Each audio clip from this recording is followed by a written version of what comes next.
Hello friends, இன்றைக்கி நாம் ரொம்பவும் எம்மியான கேப்சிகம் சீஸ் பராத்தா எப்படி செய்கிறதுன்னு பார்க்கலாம். இது ரொம்ப ஈஸியான பராத்தா ரெசிபி.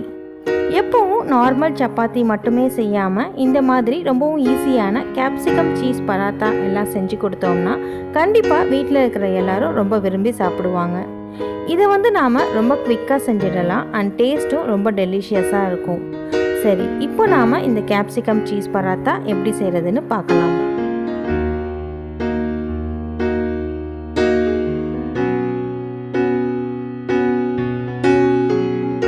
இந்த ரெசிபிக்கு நீங்கள் எப்போவும் நார்மலாக சப்பாத்திக்கு பிசைகிற மாதிரி மாவு பிசைஞ்சு வச்சுக்கோங்க.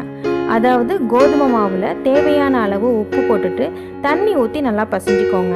அப்புறம் ஒரு 2 ஸ்பூன் ஆயில் ஊற்றிட்டு மறுபடியும் ஒரு 5 மினிட்ஸ்க்கு நல்லா பிசைஞ்சு வச்சுக்கோங்க. நான் இப்போது மாவு பிசைஞ்சு ரெடியாக வச்சுருக்கேன். இது ஒரு 15 மினிட்ஸ் போல் நல்லா ஊறட்டும். இப்போது ஸ்டஃபிங் ரெடி பண்ணிக்கலாம். அதுக்கு 2 கேப்சிகம் எடுத்து நல்லா குட்டி குட்டியாக கட் பண்ணி வச்சுக்கணும். இதில் நீங்கள் எந்த கலர் கேப்சிகம் வேணும்னாலும் யூஸ் பண்ணிக்கலாம். அதை இப்போது ஒரு பவுலில் ட்ரான்ஸ்ஃபர் பண்ணிக்கோங்க. அப்புறம் நான் மொசரெல்லா சீஸ் 1/2 கப் துருவி வச்சுருக்கேன். அதையும் அந்த பவுலில் ஆட் பண்ணிக்கலாம். மொசரெல்லா சீஸ் கிடைக்கலன்னா நீங்கள் எந்த ப்ராசஸ்டு சீஸ் வேணும்னாலும் யூஸ் பண்ணிக்கலாம். அப்புறம் இப்போது காரத்துக்கு ஏற்ற மாதிரி மிளகாய் தூள் ஆட் பண்ணிக்கோங்க. இப்போது இது எல்லாத்தையும் நல்லா மிக்ஸ் பண்ணிக்கோங்க. அப்புறம் அதில் தேவையான அளவு உப்பு ஆட் பண்ணி மறுபடியும் நல்லா மிக்ஸ் பண்ணிக்கோங்க. இப்போது இதை தான் நாம் ஸ்டஃப் பண்ண போகிறோம். நான் கேப்சிகமை அப்படியே ராவாக தான் யூஸ் பண்ணியிருக்கேன். ஏன்னா எங்கள் வீட்டில் எல்லாருக்கும் அப்படி இருந்தால் பிடிக்கும், அதனால். பட் சப்போஸ் உங்கள் வீட்டில் கேப்சிகம் ராவாக இருந்தால் சாப்பிட மாட்டாங்கன்னா ஜஸ்ட் 1 டீஸ்பூன் ஆயிலில் இந்த கேப்சிகமை ஒரு 2 மினிட்ஸ்க்கு சாட்டே பண்ணிவிட்டு அப்புறம் ஆட் பண்ணிக்கோங்க. பட் இப்படி ராவாக ஆட் பண்ணால் கூட நம்ம சப்பாத்தி வேகும்போது இதுவும் லைட்டாக சூப்பராக இருக்கும். இப்போது சப்பாத்தி மாவு ஊறிடுச்சு.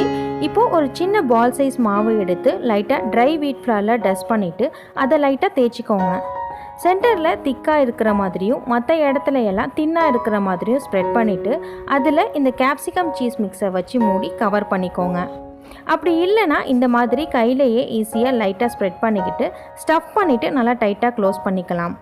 அப்புறம் அதை நல்லா தின்னாக ஸ்ப்ரெட் பண்ணிக்கோங்க.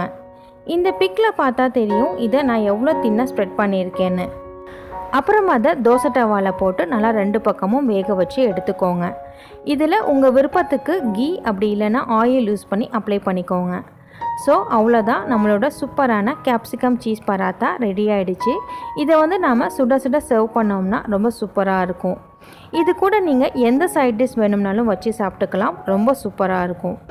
இதை வெறும் டொமேட்டோ சாஸ் அப்படி இல்லைன்னா பட்டர் மட்டும் வச்சு சாப்பிட்டா கூட ரொம்ப சூப்பராக இருக்கும். இது ரொம்ப ஹெல்த்தியான பராத்தா ரெசிபி. ஸோ இதை நாம் கிட்ஸ்க்கு கொடுத்தோம்னா அவங்களுக்கு இது ரொம்ப ஹெல்த்தியான டிஃபனாக இருக்கும்.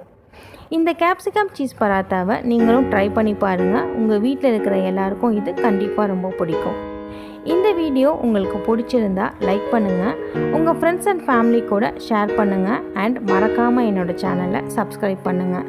கூடவே பக்கத்தில் இருக்கிற பெல் ஐக்கானையும் கிளிக் பண்ணிக்கோங்க. அப்போ தான் என்னோடய நியூ வீடியோ நோட்டிஃபிகேஷன்ஸ் உங்களுக்கு உடனே கிடைக்கும். Thank you.